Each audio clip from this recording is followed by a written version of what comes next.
The prayer. And then what happens after that? You start reciting Surah Al-Fatiha. That's by way of text, we know that. Yeah? And then how do we finish the prayer? Taslim. So you say, Assalamu alaikum wa rahmatullah, Assalamu alaikum wa rahmatullah. That's how you finish the prayer, which you all know. But what we've just done there is defined, generally speaking, what the salah is. Yeah? The salah is dhatu aqwal wa af'al. Dhatu aqwal wa af'al makhsusa. Yeah, is that which statements and actions you carry out that are specified for this action. Yeah. So that's just an understanding. What did I say? Who knows what I just said? Who can repeat back to me what I just told them? Go for it. Takbiratul ihram is when you start the prayer. And when you start the prayer, and for dua as well, with dua. No, salah, it means dua. Salah means dua. Are we in agreement of that? In linguistic meaning. In a linguistic sense. What else did we mention? What does the salah mean to a Muslim now? Prayer. Yes. Yeah, makhsusa. Yeah. Mukhtatima. Or muftatiha bi takbirat al-ihram. Is that which is opened up by way of? What's takbirat al-ihram?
Okay.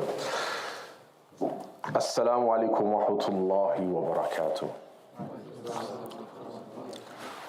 إن الحمد لله نحمده ونستعينه ونستغفره ونعوذ بالله من شرور أنفسنا ومن سيئات أعمالنا من يهدي الله فلا مضل له ومن يضلل فلا هادي له وأشهد أن لا إله إلا الله وحده لا شريك له وأشهد أن محمدا عبده ورسوله وصلى الله وسلم على نبينا محمد وعلى آله وصحبه وسلم. حياكم الله. بارك الله فيكم, those in attendance today.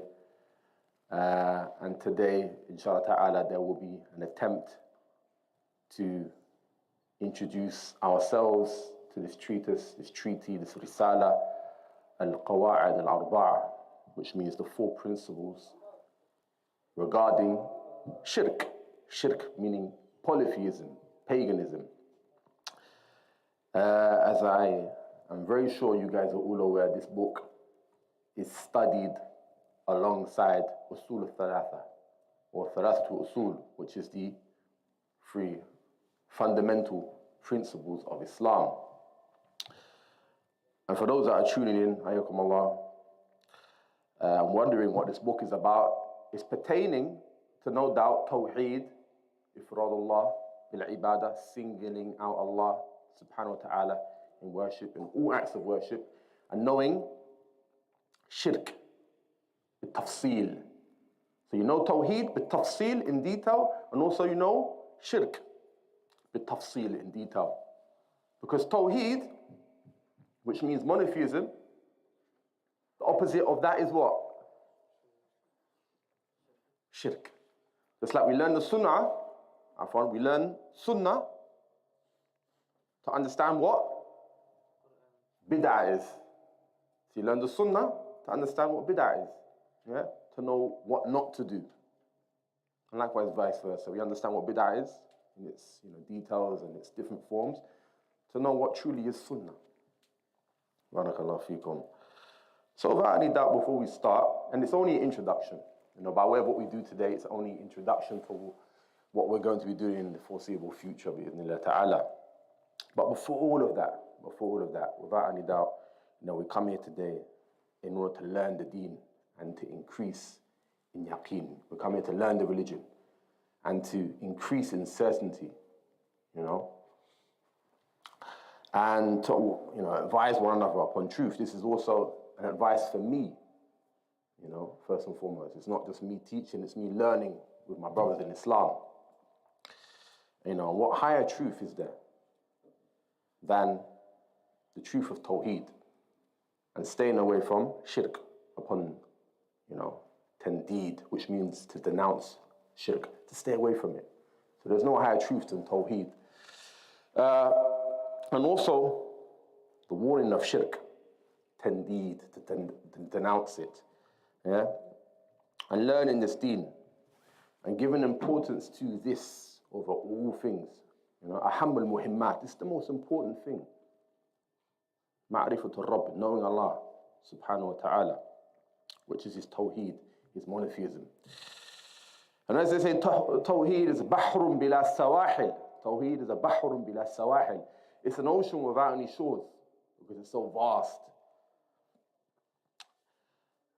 And obviously, by way of this, you can never tire of this affair. Throughout the whole day of a Muslim is tawheed, istighfar, turning his affairs back to Allah Ta'ala. And likewise in the prayer, Al-Fatiha, within it is tawheed. So you can never know enough about tawheed. And one of the most prolific and significant texts, Nusus al-Warida, that we have, or this Risala, is this book, Al-Qawa'id al-Arba'a, the 4 principles regarding Shirk, which is polytheism, paganism. So, I know you guys haven't got these notes, so, I always advise the students, and Tulab al-Ilm, and likewise myself. I always advise this because this is how, in theory, all of the students of knowledge learn, the Mashaykh learn, and in doing so, you build in your Islam. It's by way of writing. قَيِّدُ الْعِلْمِ بِالْكِتَابَةِ. Engraved knowledge by way of writing. Some say it's a hadith, wallahu a'lam, but from what I know, it's an athar from the Salaf. It's a narration from the Salaf. But nevertheless, whether it's a hadith or not, the meaning is sahih, the ma'na is sahih. Why? Because in writing things, you embed it into your brain and heart. In writing things over and over again, this is how you embed that knowledge. Imam Bukhari, he was asked about how he came to know of all of these narrations by way of writing. And that's how we know of Imam Bukhari till now. Rahimahullah ta'ala. So, the author, he starts this great treaty with Bismillah. Bismillah, it translates as in the name of Allah. It's also known as the Basmala. Has everyone heard of that before? Basmala. It's a terminology used, salam, for the saying Bismillah. It's called the Basmala. Just like if I say to you, the Hawqala. The Hawqala is the saying of La hawla wa la quwwata illa billah.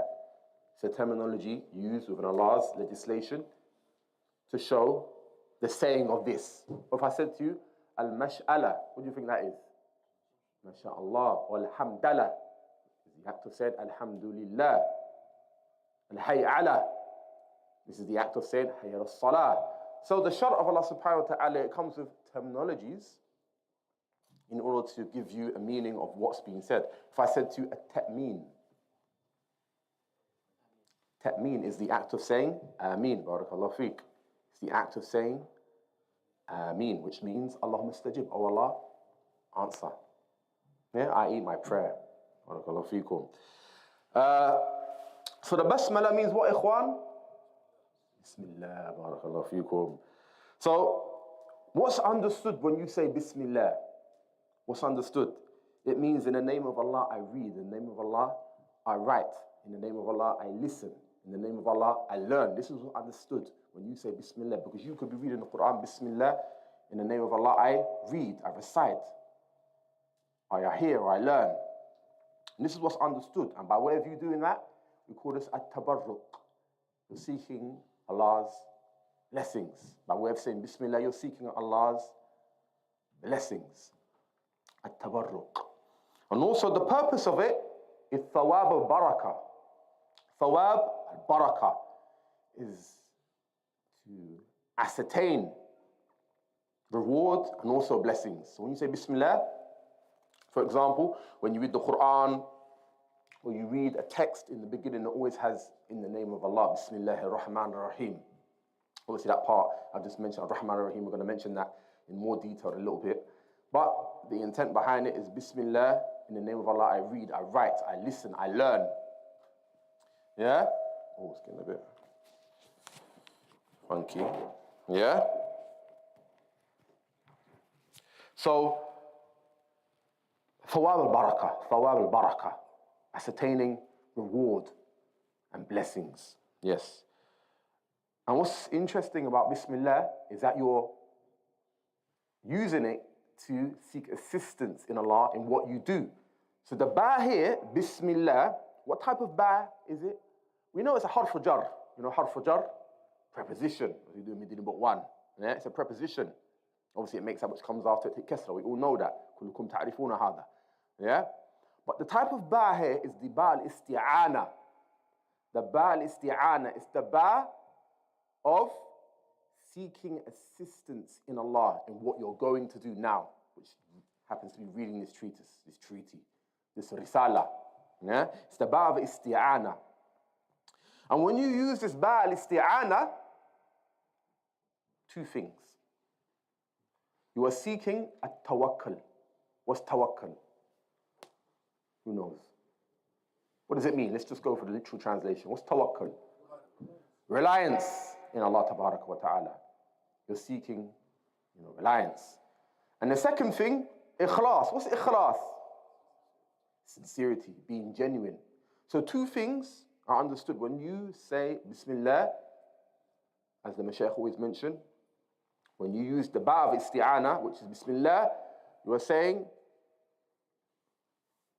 I am asking Allah for your help. I'm using Allah as the one I'm relying upon in this affair. Bismillah, I read, I write, I listen, I learn. Yeah? And that shows ikhlas. It shows you're being sincere. You're not just saying, I can read it like that. I don't need no one's help. No, you're seeking assistance in Allah subhanahu wa ta'ala. And this is from the qualities of the servant of Allah. This is from the qualities, the khisal al-abd as-sahih. These are from the qualities of the correct servant of Allah and what he does and how he does it. Yeah? And a benefit that I always like to mention, which is taken from Ibn Qayyim's Madarij al-Salikin. Without any doubt, ikhlas is an important affair. We're going to go into more detail a bit later. Ikhlas, which means sincerity. Linguistically, lughatan, بمعنى تصفية. بمعنى تصفية. So ikhlas, linguistically speaking, means purification. Yeah? What does ikhlas mean linguistically speaking? Tasfiyah, purification. Well done. Yeah? So you're asking Allah subhanahu wa ta'ala to purify your intention. To purify, your intentions for this. And ikhlas, as Ibn Qayyim goes on to mention, this is found in the statement of Allah, and all of you know this. All of you know this statement here. Iyaka na'budu wa iyaka nasta'in. You alone we worship and you alone we seek assistance in. See, look, ba'al isti'ana, and look how we've gone straight into the ayah. Iyaka na'budu wa iyaka nasta'in. You alone we seek, or you alone we worship and you alone we seek assistance in. There's a nice fa'idah I would like to mention in regards to this, which is basically, Ibn al-Qayyim goes on to say, لماذا الله قدم العبادة قبل الاستعانة؟ لماذا الله سبحانه وتعالى خص العبادة قبل الاستعانة? Why did Allah subhanahu wa ta'ala specify, uniquely put ibadah before isti'ana? He goes on to say, لأن الذي يستعين بالله, or basically, لأن ليس من يستعين بالله يعبد الله ولكن كل من يعبد الله يستعين بالله. He goes on to say, why does Allah place ibadah before isti'ana? إياك نعبد, you alone we worship. And then he goes on to say, you alone we seek assistance in. He says, because not everybody that asks Allah for assistance worships Allah. But everybody that worships Allah seeks assistance in Him. You find some people that don't pray, they always ask, man, I need help in this. But he doesn't pray. But the one that worships Allah, he seeks assistance in Allah. And the proof is that when he recites the verse, you know. That's why dua, supplication, is a demonstration of him asking Allah, showing his tawakkul. Dua is a demonstration of his iman. He's showing Allah subhanahu wa ta'ala, which Allah knows already, that he's in need of help. I.e., he needs assistance in his affairs. And that's why ikhlas is the most important thing in all affairs. Obviously, coupled with that ittiba' al-Rasul, following the Messenger sallallahu alaihi wasallam in ibadah and how he worshipped Allah. That's why one of the Salaf, he mentioned a very, very significant statement. He goes on to say, من شهد في إخلاصه إخلاص احتاج إخلاصه إلى إخلاص. He said, من شهد في إخلاصه الإخلاص احتاج إخلاصه إلى إخلاص. He said, whosoever sees sincerity in his sincerity, then know he better check his sincerity. And whosoever sees sincerity in his sincerity, then he is in need of checking his sincerity. So we ask Allah subhanahu wa ta'ala for ikhlas, sincerity in all our affairs. Barakallahu feekum. And also, even though it's not in my muqaddamah, I thought I'd mention this anyway, because the book's going to tackle it. Within the first couple verses of Surah Al-Fatiha, we have a very unique and simple way to understand at-tawassul. Tawassul is qurba ila rabbina, is drawing close to Allah subhanahu wa ta'ala. We're going to get to the more detailed understanding of it. But within the first couple verses of Surah Al-Fatiha, we have Alhamdulillahi Rabbil Alameen. What does that mean? All praise is due to Allah. So look, he started off the dua, the supplication with praising and extolling Allah Ta'ala. All praise is due to Allah, Lord of the world, or worlds, yeah, or creation. Ar-Rahman Ar-Rahim, yeah, most merciful, most beneficent. Names and attributes. He's using Allah's names and attributes to draw close to him. This is found in Fatiha. Ar-Rahman Ar-Rahim, what's after that? Maliki Yawmiddin, yeah? Master of the day of judgment. In one recitation, you know, king of that day. Which doesn't contradict. Both of those riwayat harmonize, because you can be both. So that's names and attributes, once again, or names. And then he goes on to say, Maliki Yawmiddin, and then after that, Iyaka na'budu wa iyaka nasta'in. He goes on to say, you alone we worship, which is a amal salih. It's the righteous action here. Because you're worshipping Allah upon what? Tawheed here. Iyaka na'budu. Only you, Allah Ta'ala, we worship. Wa iyaka nasta'in. And you alone we seek assistance in. So look, we've used Allah's names. And before that, we praised Allah. We extolled Him. And then by way of that, in the end, we've done what? We've mentioned the good deed to Him. And that good deed is Tawheed, you alone we worship. So when we learn about Tawassul a little later, you're going to come back and realize, subhanAllah, Fatiha has that within it. And then all of the du'as of the Anbiya, they did this, but in different ways. Now we're going to learn that a little later. So it's a little insight, inshaAllah. And that's why ilm is so important. You know, one of the Salaf, what did he say? Al-ilm wasila li kulli fadila. Al-ilm wasila li kulli fadila. Knowledge is a means to all things virtuous. Knowledge is a means to all things virtuous. So look, you all know Fatiha. So now you know by way of Fatiha, you have within the first couple verses a means of tawassul to Allah subhanahu wa ta'ala. A means of drawing close to Allah subhanahu wa ta'ala. Okay. So moving on. So what we just mentioned, we spoke about what? Bismillah, صح? And the ba here effectively is what here? What type of ba is this? Ba al-isti'ana. What does isti'ana mean? Seeking assistance in Allah. Yeah? Then he goes and says, Bismillahir Rahmanir Rahim. In the name of Allah, the most merciful, the most beneficent, the one that shows mercy. Yeah? Meaning Dhu Rahmah Wasi'ah. Yeah?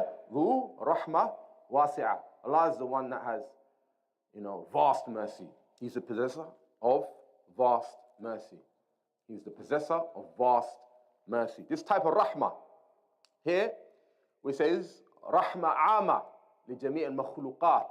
This type of mercy here is general. Yeah, this type of mercy here is general for all of the makhluqat, all of the creation, kafir, Muslim. Yeah, the creation as it stands. And that's why, we see that Allah subhanahu wa ta'ala, He feeds the ibad and He feeds, the creation, the animals. He gives everyone their sustenance, or everything their sustenance. But a proof to show that Allah is mercy, or merciful, should I say, the proof to show that Allah is merciful, if you look at this, you've got people that disbelieve in Allah. You've got people that choose, even after proof has come to them, to still disbelieve. But what does Allah still do with them? He still provides for them. He still gives them food. He still gives them energy. He still gives them their faculties to live and learn, create gigantic dynasties and live with progeny for hundreds and hundreds of years to come. This rahmah is amma. It's al-makhluqat, even the kuffar. But Rahim is khas bil-mu'mineen. When Allah, He's Rahim, He's only Rahim for the mu'mineen, the believers. And by way of that, He means He will enter them into paradise. Allahumma ja'alna minhum. May Allah make us from them. Ameen. So we see that Allah's rahmah reaches all of the people, even those that choose to disbelieve. But Allah won't be Rahim to them in the afterlife. They will not have the afterlife. Yeah. As Allah says in the Quran, wa rahmati, yeah, and my mercy, wa rahmati, wasi'at kulla shay'in, fasa'aktubuha lilladhina yattaqun. He goes on to say, and my mercy encompasses all things. Wasi'at kulla shay. It encompasses all things. فَسَأَكْتُبُهَا لِلَّذِينَ يَتَّقُونَ. And I shall decree it for those who work piety, who fear me, يَتَّقُونَ. And as I mentioned, Ar-Rahim, the shower of mercy, ma'ana linguistically, Ar-Rahim, the ma'ana, the meaning here, the significance behind it, Al-Wusul al-Isar. Al-Wusul al-Isal, Rahma wasila.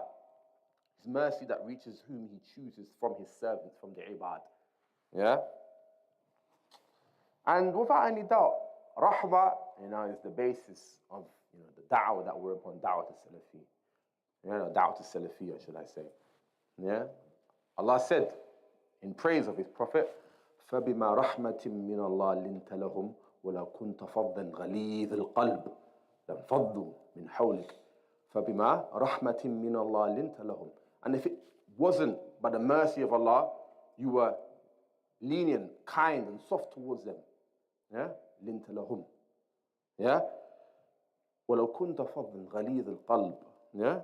And if you were hard of heart and harsh, لَانْفَضُّوا مِنْ حَوْلِكَ, they would have fled from around you. Yeah? The Prophet ﷺ was praised by Allah. He was merciful. Yeah? And it wasn't except by the mercy of Allah that you were like this, not hard of heart.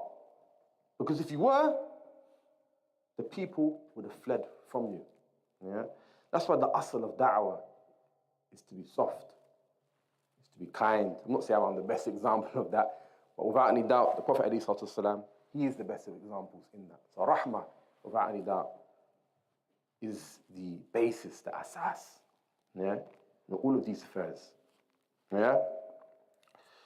I'm moving on. Okay. So, the muqaddimah, the introduction goes on to say, he starts by making a tawassul. Tawassul is qurba ila rabbina subhanahu wa ta'ala, seeking closeness to Allah. Qurba, yeah, seeking closeness to Allah. One by his names and attributes, one by good actions, righteous deeds, amal saleh, and also if a righteous person supplicates you. This will all come later, inshallah. So the text, if I can find it. Yeah, there it is. Barakallahu feekum. He goes on to say, Sallallahu al-Kareem, Rabb al-Arsh al-Azim. He says, I ask Allah, Lord of the tremendous throne, Sallallahu al-Kareem, Rabb al-Arsh al-Azim.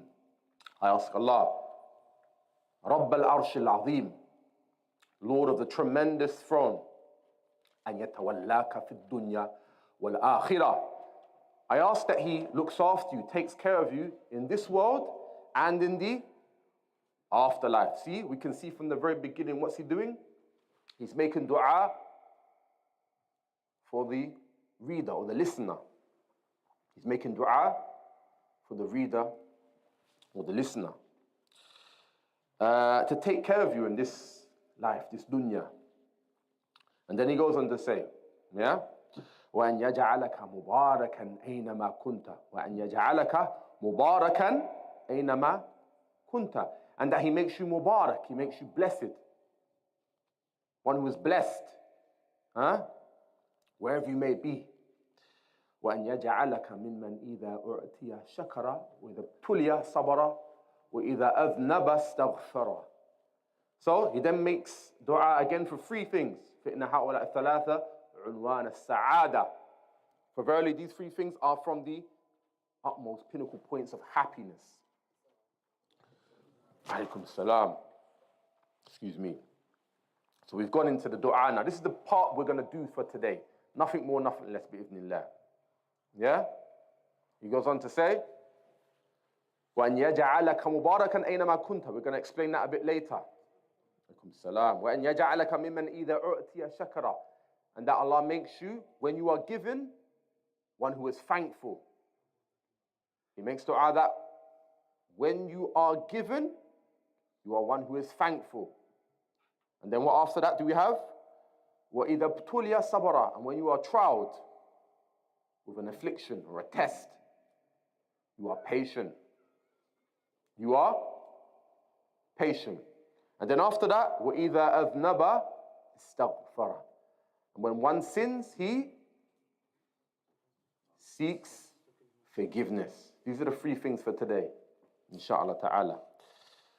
هذه القواعد الأربعة التي ألفها الشيخ الإسلام محمد ابن عبد الوهاب وهي رسالة مستقلة. So he goes on to say, this is an independent book in which the Sheikh has published, Muhammad ibn Abdul Wahhab. Yeah? وهي رسالة مستقلة. And it is an independent book. Yeah? And I've explained this in the beginning. ولكنها تتبع مع ثلاثة أصول من أجل الحاجة إليها لتكون في متداول أيدي طلبة العلم. So he goes on to say, this very book is necessary for students to understand the subjects explained within it. So it's also studied alongside Usul al-Thalatha, which, Abdurrahman mostly, mashallah, on a Saturday's teaching, which I intend, inshallah, a lot of you should try attend, bi'idhnillah. So this book can be studied alongside it. Barakallahu feekum. So in beginning this very first initial part of the dua, he goes on to say, Rabb al-Arsh al-Azim, Lord of the tremendous, magnificent throne. Allah has a throne. Yeah? Rabb al-Arsh al-Azim. There's two qira'as. There's qira'atan. There's two recitations you can say for this. Rabb al-Arsh al-Azimi wa Rabb al-Arsh al-Azima. Rabb al-Arsh al-Azimi wa Rabb al-Arsh al-Azima. What does that mean? So one meaning is, as I've just said, is the Lord of the tremendous throne. Yeah, that's one understanding. The Lord of the tremendous throne. The Lord of the tremendous throne. Rabb al-Arsh al-Azim. And then you have Rabb al-Arsh al-Azimah. Yeah, with the fatha on the meme. That means Lord of the throne who is tremendous. So it can be said either way. Yeah? Lord of the throne, whose throne is tremendous. And there's one where Lord of the throne who is Azim. Does that make sense? Yeah? Because Allah is Azim without any doubt. Yeah? Both meanings obviously bringing a fa'idah, a benefit. Yeah? And then what happens after that? He goes on to say, Rabb al-Arsh al-Azim. Sorry, As'al Allah al-Kareem. As'al Allah al-Kareem. I ask Allah, the most generous. That's one translation, but it means a lot more than that. It means a lot more than just being generous. And this is from the angle of the Quran. Without any doubt, Allah is Kareem, and that's from His Asma. And Karam is min Sifat. Yeah? So Allah says in the Quran, Inna akramakum inda Allahi atqakum. Yeah? Inna akramakum inda Allahi atqakum. Yeah? The most noble amongst you, the best amongst you, in the estimation of Allah, is those who are most pious. Inna akramakum inda Allahi atqakum. Verily, the most noble amongst you, the best from amongst you, with Allah are those who are most pious. He didn't say afdalukum. He never used the word fadl, like for virtue. He used the word akram. And what the scholars, they try to derive from this, karam is the entirety of good. So if you want to say who is the best, the word karam is used. Because Allah used that in showing who is the best from amongst you. That's the word He used. And the most precise words are the words that Allah subhanahu wa ta'ala uses. So Allah using akram, it means the best. And that's why the most virtuous of anything is called akramu shay. The most virtuous of anything is the most, best in all angles and, in the estimation of Allah. And Allah huwa kathirul khair, azimul nafa'. Allah is described with all goodness. Yeah? Allah is described with all goodness.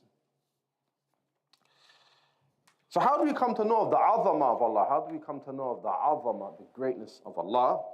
Because obviously Allah uses Rabb al-Arsh al-Azim, or Rabbul Arsh al-Azim, Lord of the great magnificent throne. This is done by way of looking at the khalq. This is done by way of looking at the khalq, looking at the creation, the celestial heavens. You see when an individual, for example, the Mount Everest, they climb for days trying to get to the top. Some people don't even make it. But they climb for days and days trying to reach the top. What's the first thing you think they do when they get to the top? Huh? They mock it. They say, thank God. Take a picture. Close. They take a picture of what though? Oh, the creation. That's the first thing they do. When they reach the top, they say subhanallah. Well, not literally subhanallah. They say, look at this view. They look at the azama of the khalq. And some of them don't even believe in Allah tabarak wa ta'ala. But Allah gave them the energy, the fuel, the strength. And most of those people that do that are non-Muslims to get to the top. And then they see the azama of Allah subhanahu wa ta'ala. Not literally the azama, but they see the khalq. This is one way in which you can come to know of the greatness of Allah subhanahu wa ta'ala. And looking at the celestial heavens. And obviously looking at the stars, the skies, how they're positioned. The qamar, all of that being akbar, being greater than the khalq of nas, greater in terms of size in comparison to us. And that's why we come across the hadith, Ya Aba Mundhir, Ayu. Oh, in this narration, Atadri, Ayya ayatin fi kitabillah a'zamu ma'ak. Or, so basically it comes in, Ya Aba Mundhir. أتدري أي آية في كتاب الله معك أعظم. He goes on to say, Abu Mundhir, yeah? Do you know of what happens to be the greatest verse within the Quran? He goes on to say, قال قلت, I went on to say, الله لا إله إلا هو والحي القيوم. This is the greatest verse in the last book. There's no deity worthy of worship except Allah. Yahdikum Allah. Al-Hayyul Qayyum. Yes. Allah being ever living, sustainer of all existence. It's Him that obviously places all of those great creations you see in the very positions they're in. You know, the mountains, the celestial skies. Yeah? And this is a reminder that Allah, He is greater than all of this. Yes. And as a result, causes one to be mutawadi' ila Rabbina subhanahu wa ta'ala. Causes one to be humble, have humility towards Allah subhanahu wa ta'ala. Okay. And then he goes on to say, أن يتولاك في الدنيا والآخرة. So he goes on to say, and that Allah, Lord of the tremendous throne, He takes care of you in this life, in this dunya, wal akhirah, and in the afterlife. The word here is wilayatun. Wilayatun is the word being used here. Wilayatun. It is indicative of two meanings. Wilaya, laha, ma'nayan. Laha, ma'nayan. Wilaya, laha, ma'nayan. Wilaya has two meanings here. The first one, himaya, which is protection. The first one being himaya, for yourself, for myself, for all of us. And then hifd, safeguarding oneself. Hifd, safeguarding oneself. Yeah? And ta'yeed, reinforcing oneself. And lastly, nasr, that you be supported. This is the meaning that's incorporated within and yatawallaka, because the word goes back to the word wilayatun. So we have the first one being himaya, protection. The second one being hifd. What's hifd? Safeguarding oneself, ourselves. The third one being ta'yeed, reinforcing oneself. The last one being nasr, that you be supported. We're all in need of these things. That's why he uses very, very unique, exclusive words, because they have within it such meanings. Barakallahu fikum. So that's just the first meaning. Go over that again. Wilaya means himaya, protection. Hifd, safeguarding oneself. Ta'yeed, reinforcing oneself. And lastly, nasr, supporting oneself. The second meaning is a bit easier. Al-qurb, which means getting close to Allah subhanahu wa ta'ala. Getting close to Allah jalla wa ala. I.e. guiding you to ta'ah. Guiding you to ta'ah. That's why if you go a bit further into the Risala, he says, Arshadak Allah li ta'atih. May Allah guide you to His obedience. But we're going to get to that a bit later. Not today's lesson, maybe a bit after. Inshallah ta'ala. So the qurb meaning guiding you to the ta'ah. Ta'ah means obedience to Allah. Obedience to Allah subhanahu wa ta'ala. To be taqi, to be upright, pious. That's why Ibn Taymiyyah, he mentioned something very, very prolific. فَكُلُّ مَنْ كَانَ مُؤْمِنًا تَقِيًّا كَانَ لِلَّهِ وَلِيًّا. Yeah? فَكُلُّ مَنْ كَانَ مُؤْمِنًا تَقِيًّا كَانَ لِلَّهِ وَلِيًّا. The people of faith and piety are the allies of Allah. The people of faith and piety, they are the allies of Allah. So he's asking Allah tabaraka ta'ala to be a loving ally for you in this dunya, in this world, and the akhirah, and in the afterlife. And to protect you from the ahwal of the dunya, from the terrors of the akhirah. So to protect you from the conditions and the circumstances that we go through every day in this dunya, in this world. And from the terrors of the akhirah, the afterlife, the punishment. May Allah save us from that. Ameen.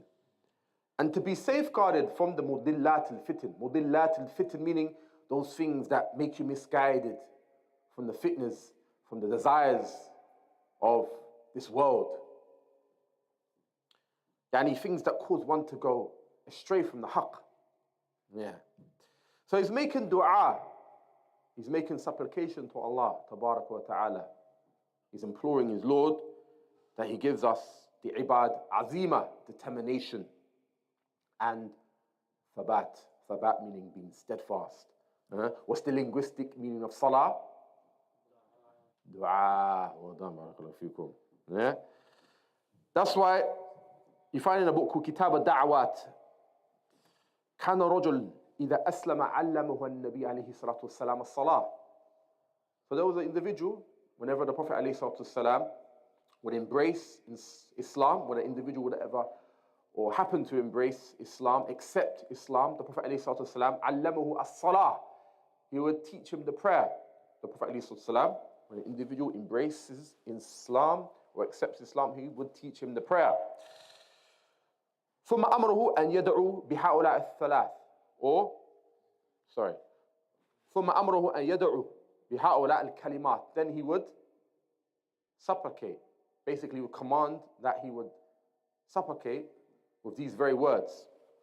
He goes on to say, Allahumma ighfirli. Allahumma ighfirli. Oh Allah, forgive me. Allahumma ighfirli. Oh Allah, forgive me. Warhamni. Have mercy upon me. Warhamni. Have mercy upon me. Wahdini. Yeah? Wahdini meaning to guide me. He's asking Allah, make sure you guide me. Wa'afini. Wa'afini. Yeah? Meaning to protect me from the harms of the afterlife. Warzuquni titu juwami' al-kalim. And likewise you find that within this dua here. Allahumma ighfirli, O Allah, forgive me. Warhamni, and have rahmah upon me. What's rahmah? Mercy. Wahdini, and have, guidance for me. Wa'afini, and protect me from the terrors. Safeguard me. Yeah? Safeguard me from punishment. Warzuqni, and give me good provision. So the Muslim, when he sees this dua, he sees that he's using the Rasul alayhi salatu salam jawami' al-kalim, comprehensive speech. Yeah? Barakallahu feekum. So we go back to azama. We're going back to azama. Azama means the greatness of Allah subhanahu wa ta'ala. Azama means the greatness. And it's found in the hadith Abu Dharr al-Ghaffari. He goes on to say, ما السماوات السبع والأرضون عند الكرسي. ما السماوات السبع والأرضون عند الكرسي. What's the seven sama, the seven heavens, and the seven earths in comparison to the kursi? What's the seven sama, heavens, and the seven earths in comparison to the kursi? The kursi is what? The chair.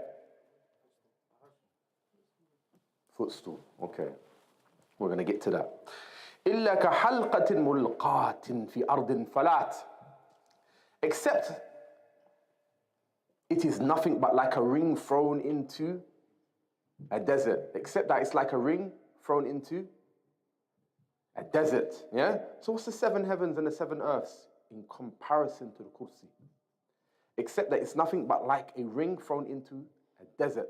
Look at the azama, look at the greatness here. وَفَضْلُ الْأَرْشِ عَلَى الْكُرْسِ. And the great virtue of the arsh, the throne, عَلَى الْكُرْسِ, the footstool, the chair. كَفَضْلِ الْفَلَاتِ عَلَى الْحَلْقَةِ. Is like the desert over the ring. Look at the azama here. Yeah? So the fawaid min al-hadith هذا, so the benefits we can get from this hadith, أن الكرسي أكبر من السماوات. That the kursi, the footstool, is greater than the samawat, the heavens. وَأَنَّ الْأَرْشِ أَكْبَرُ مِنَ الْكُرْسِ. And that the arsh is bigger than the kursi. Some of the ulama, they derive from this very narration, going back to azama, because we said that in the very beginning. Yeah? Rabb al-Arsh al-Azim. Yeah? Lord of the great, tremendous throne. Azamatullah wa kamalu qudratihi. We look at the greatness of Allah subhanahu wa ta'ala and His ability. Wa anna al-arsh ghayru al-kursi. And the arsh is not the kursi. Yeah? Naam. Okay. So we're going to move on. And this is a very important point as well. Because he mentions, وَأَنْ يَجْعَلَكَ مُبَارَكًا أَيْنَمَا كُنْتَ. In the dua, he says, وَأَنْ يَجْعَلَكَ مُبَارَكًا أَيْنَمَا كُنْتَ. And that he makes you Mubarak. What does Mubarak mean? Blessed. Yes, a person of, blessings. But we're going to go into the more detailed understanding behind that now. هذا قول عيسى ibn Maryam, generally speaking. Basically, this is the statement of Isa alayhi salam. Yeah? Allah says in the Quran, yeah? وَجَعَلَنِي مُبَارَكًا أَيْنَمَا كُنْتُ وَجَعَلَنِي مُبَارَكًا أَيْنَمَا كُنْتُ. Allah subhanahu wa ta'ala has made me Mubarak أَيْنَمَا كُنْتُ, wherever I may be. بمعنى معلما للخير, a teacher of goodness. Yeah? And it brings to mind the hadith of the Prophet ﷺ, found in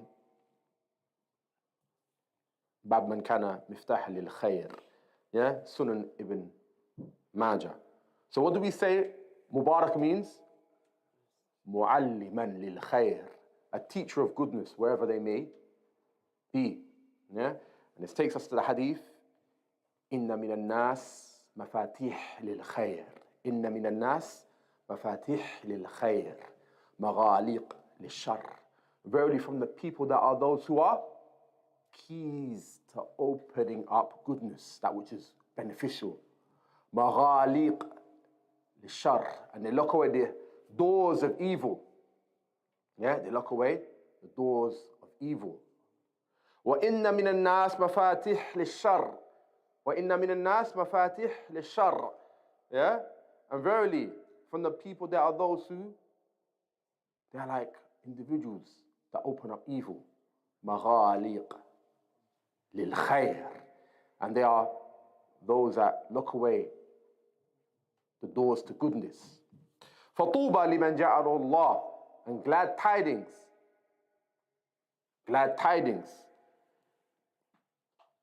لِمَنْ جَعَلُ اللَّهُ مَفَاتِحَ الْخَيْرِ عَلَى يَدَيْهِ. فَطُوبَى, glad tidings لِمَنْ جَعَلُ اللَّهُ مَفَاتِحَ الْخَيْرِ عَلَى يَدَيْهِ. So, glad tidings. Tuba, is a shajara fi Jannah, it's a tree in paradise in one narration where the libas will be made from what I remember. Or in that sense, it just means glad tidings, Jannah, paradise. So, Tuba, glad tidings for whom Allah has placed within His hands the ability to do goodness, khair, and carry it out. وَوَيْلٌ لِمَنْ جَعَلُ اللَّهُ مَفَاتِحِ الشَّرِّ عَلَى يَدَيْهِ.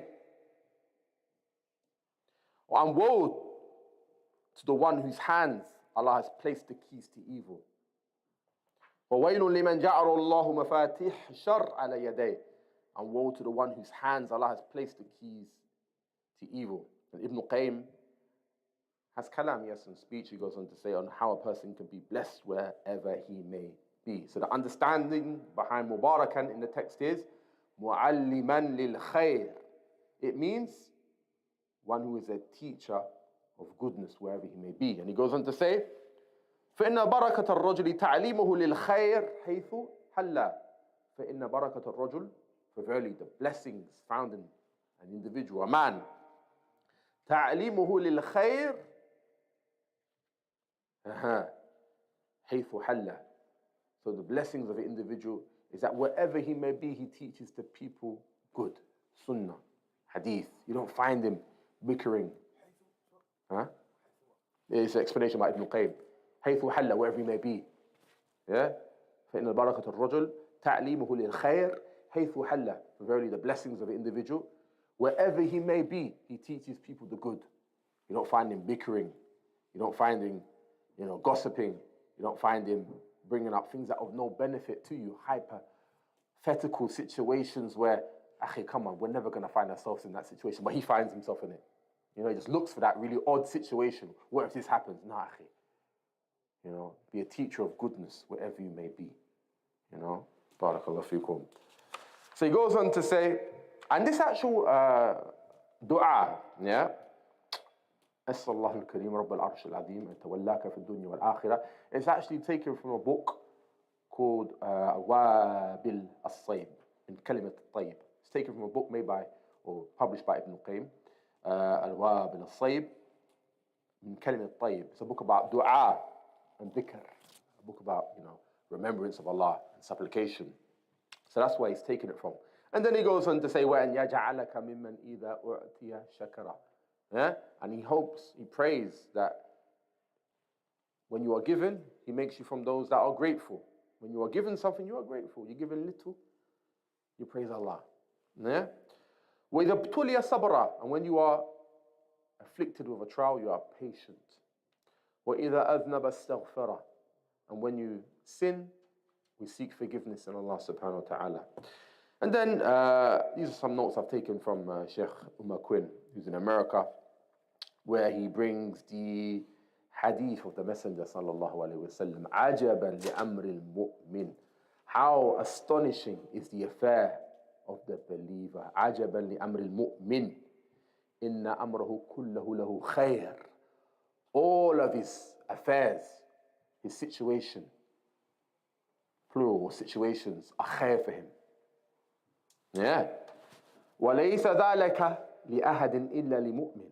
وَلَيْسَ ذَلِكَ لِأَحَدٍ إِلَّا لِمُؤْمِنٍ. And that's not the affair. Well, basically, it's only like that except for the believer. Yeah? It's only like that except for the believer. And then he mentions dua.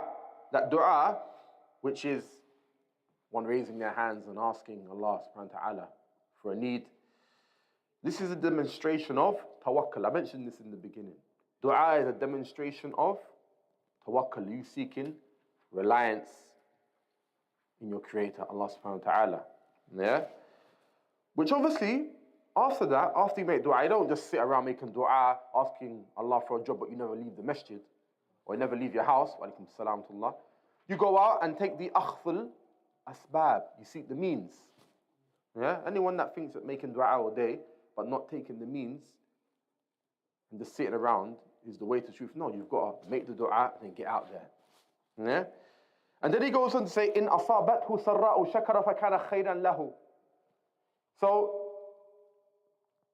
if the individual is touched with goodness,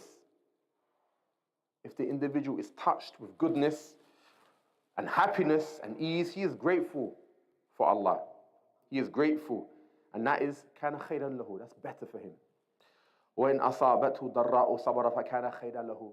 And if any hardship touches him, yeah, or any harm of any sort, he is patient, and that is better for him. And everything in the hayat of a Muslim, the hayat meaning the life of a Muslim, or a mu'min, is like that of sabr, patience. Yeah? It's that of patience. That's why it's attributed to Ibn Mas'ud. It's attributed to Ibn Mas'ud. Al-Imanu Nisfan. Al-Imanu Nisfan. What does that mean? Iman is of two halves. Iman, باللغة العربية, Iman, لغة means tasdiq. Iman, in the Arabic language, linguistically speaking, means tasdiq, means truthfulness. As it is taken from the ayah, وَمَا أَنْتَ بِمُؤْمِنٍ لَنَا وَلَوْ كُنَّا صَادِقِينَ, as found in Surah Yusuf. وَمَا أَنْتَ بِمُؤْمِنٍ لَنَا, and you would never believe us, وَلَوْ كُنَّا صَادِقِينَ, yeah? Even if we were truthful. So it's taken from that very verse in the Quran. Yeah? And then he goes on to say, Al-Imanu Nisfan. So faith, Iman, is of two types. Faith is of how many types? Two. Yeah? Nisfu sabr wa nisfu shukr. The first half is sabr, patience, and the second half is shukr. What's shukr? Being grateful, being thankful. Yeah? So the first half is shukr. or sabr should I say, then shukr, yeah? ولهذا جمع الله بين الصبر والشكر في قوله, and that's what Allah subhanahu wa ta'ala brought together, الصبر, patience, and shukr, being grateful, with the ayah إن في ذلك لآيات لكل صبار شكور. Allah subhanahu wa ta'ala says, indeed, in that are the signs for everyone who is patient and grateful, because you find it in the same ayah he brought those things together. إن في ذلك لآيات لكل صبار شكور. Yes, indeed, in that are the signs for everyone who is patient and grateful. That's why a person who practices increases in sabr. That's why the person who practices faith, Islam, he should increase in sabr. Tarayyuth, being tolerant. And shukr. And the more he increases in these, he will increase in Iman. It's part and parcel. You increase in shukr, you increase in patience, you increase in Iman.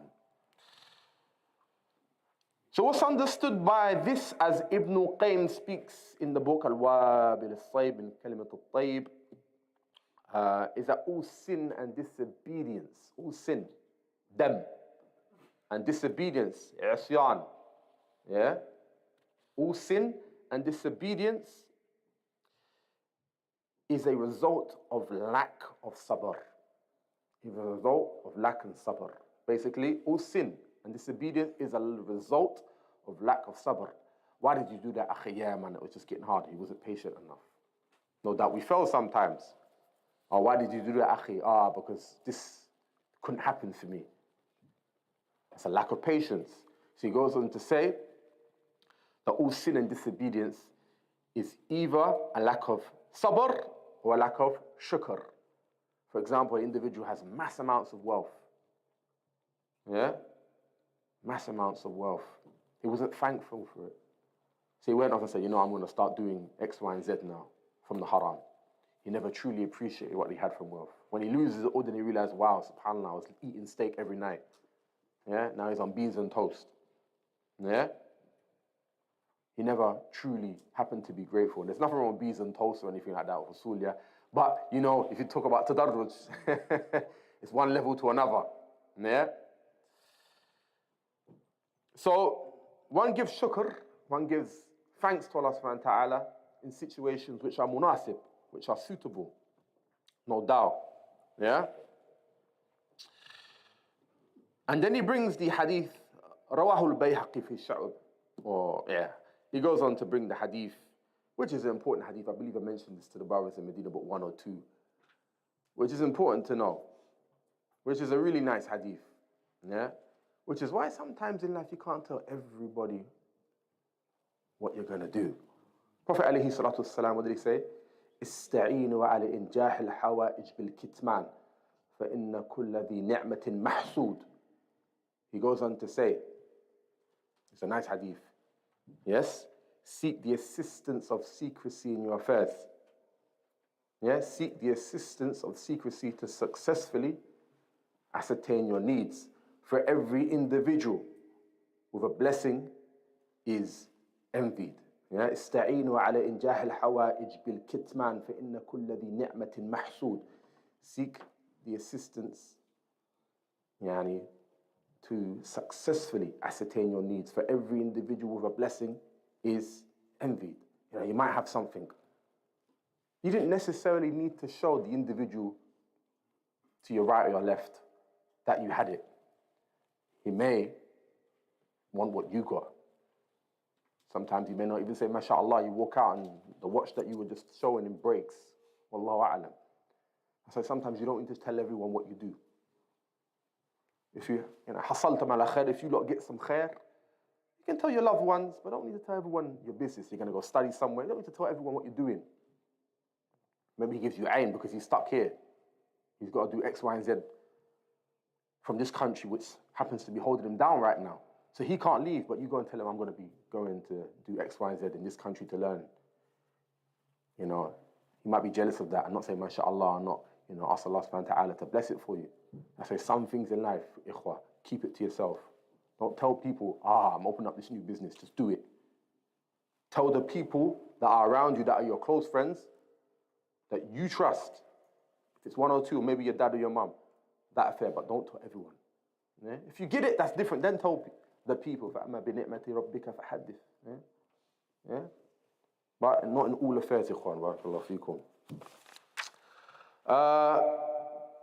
So he goes on to say, one who desires sa'ada. Sa'ada is happiness. So one who desires sa'ada in this life, or tawfiq, success, for another, who expresses such a desire, one should be a person, this is basically for well-wishers, those that wish to do good. He goes on to say, get in the habit of speaking about the ni'am, the blessings of Allah subhanahu wa ta'ala. Yeah? نتعود على, ذكر نعم الله سبحانه وتعالى. We should make it habitual that we speak about the blessings of Allah subhanahu wa ta'ala. Yeah? Especially those things that are shared. For example, what do we all share here? Inshallah. Islam. A home. Yeah? All of these things, generally speaking, I'm going to assume we all share. So these are from the ni'amillah. Some people don't have this. This is how you ascertain sa'ada, happiness. Because the moment it's taken away from you, then you realize, subhanAllah, what a gem that was. Before like COVID happened, before we were somewhat all locked into our houses, we were all going to the masjid, we were all, somewhat laxy days, some may say, I was maybe a bit. But when it was taken away, like, subhanAllah, we need the masjid. You see, Allah just took that away. You see? But it doesn't mean that that can't happen again. And I say this to the people, some of the brothers that know from Medina Book 1 and Medina Book 2, Medina Book 3. I was saying this before COVID. There may come a time where the masjids get shut down and we can't leave our houses. COVID happened. And then, Allahu A'lam, La Qadr Allah, may Allah, La Qadr Allah, as they say, Allah hafadna, may Allah protect us and preserve us. Say like a war happens. You think you're about to leave? You'll be stuck in your house. You never know, they might give you a rifle and a tin hat to go fight. May Allah protect us from this. But this is the reality. The masjid will be locked off. So that's why we have to, thank Allah subhanahu wa ta'ala, we have the opportunity to teach, learn, visit one another in these, blessed gatherings. Barakallahu feekum. Yeah? So patience, sabr, is when a person withholds himself from being displeased with anything that Allah has foreordained. This is one ta'rif, one definition. Yeah? As-sabru ala wa afwan. As-sabru huwa habsu an-nafs an maharimillah. This is one definition. Patience is that a person withholds himself from being displeased. This isn't the exact translation anyway, but this is also one meaning. Yeah? And that's why some of the ulama, and I fall into this sometimes, may Allah preserve us, yeah? Ash-shakwa munafi lis-sabr. Complaining is contradictory, antithetical to patience. Complaining is in contradiction to patience, some of the ulama have mentioned. Yeah? So don't blame anyone but yourself. You have to have a high sense of muhasabah in life. You have to have a high sense of accountability for your actions. I was trying to get married, and the brother didn't give me a good reference. Yeah, because you were acting like a fool outside the masjid, that's why. You think no one saw that? I saw that. But you just didn't think, when they were asking about you, that they didn't remember that time. You see? You have to have a high level of accountability for your actions. I learned the hard way. Yeah? But the reality is, this is how you exercise patience. Yeah? Or I want to do this in life. Why didn't so-and-so phone me? Yeah, because you were acting like this at the park. You see it? People don't forget these things. They won't tell you. They won't tell you, because it's a bit embarrassing. We all have faults. Obviously, we're probably trying to cover your faults. But they don't forget certain things you do. Why doesn't the masjid help me? Yeah, well, we see you once a month.